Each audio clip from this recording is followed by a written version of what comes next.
ओम शांति। 6 नवंबर 2020 की साकार मुरली के मुख्य पॉइंट्स। आज बाबा ने कहा, मीठे बच्चे, तुम अभी गॉडली सर्विस पर हो। तुम्हें सबको सुख का रास्ता बताना है, स्कॉलरशिप लेने का पुरुषार्थ करना है। तो बाबा कह रहे हैं कि हम ब्राह्मण बच्चे अभी भगवान की सेवा कर रहे हैं, उनकी मदद कर रहे हैं, अन्य आत्माओं को सुख का रास्ता बताकर। अभी कलयुग में जब हर एक आत्मा बंधन मुक्त होना चाहती है, शांति की खोज में है, उन्हें मुक्ति और जीवन मुक्ति का मार्ग बतलाना है। फिर बाबा कहते हैं कि हम सभी को स्कॉलरशिप लेने का पुरुषार्थ करना है। स्कॉलरशिप हमेशा अच्छे स्टूडेंट्स को मिलती है, जो पढ़ाई में हमेशा अव्वल आते हैं। तो हम ब्राह्मण बच्चों को भी अभी हमारे चारों सब्जेक्ट, जो कि ज्ञान, योग, धारणा और सेवा में प्रथम आने का पुरुषार्थ करना है, तभी स्कॉलरशिप लेने योग्य बनेंगे।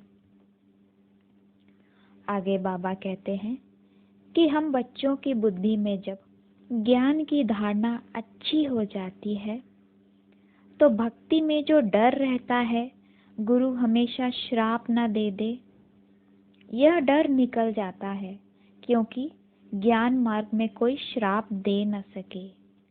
रावण श्राप देता है, बाप वर्षा देते हैं। रिद्धि सिद्धि सीखने वाले ऐसा तंग करने का, दुख देने का काम करते हैं। ज्ञान में तो हम बच्चे सबको सुख पहुंचाते हैं। तो बाबा कहते हैं कि ज्ञान मार्ग और भक्ति मार्ग में श्राप की कोई बात नहीं।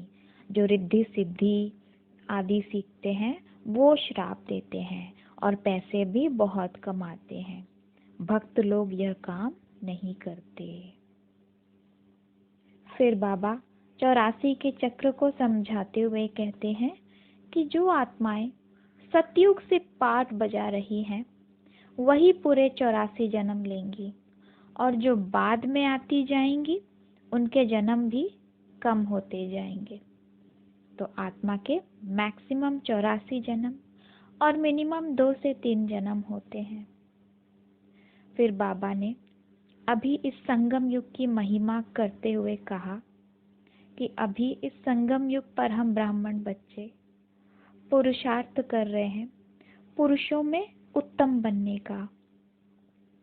हम आत्मा पहले सतयुग में देवता बनते हैं, फिर त्रेता युग में आत्मा की 2 कला कम हो जाती है, फिर द्वापर और कलयुग तक आत्मा पूर्ण रूप से पतित बन पड़ती है, गिर पड़ती है, शूद्र धर्म में आ जाती है।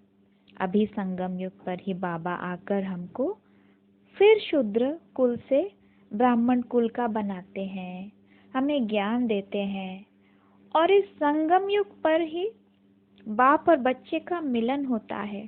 इसलिए संगम युग की महिमा गाई हुई है, जब आत्मा फिर से सत्व प्रधान बनती है।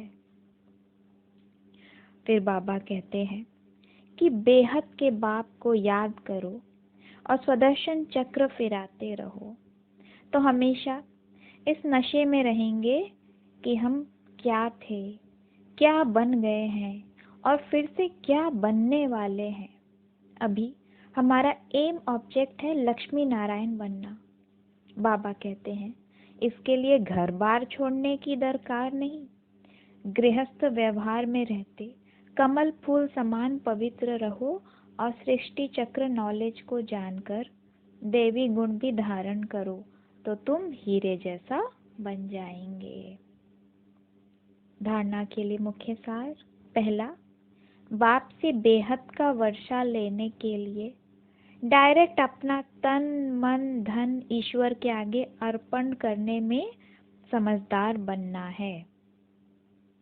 अपना सब कुछ 21 जन्मों के लिए ट्रांसफर कर लेना है।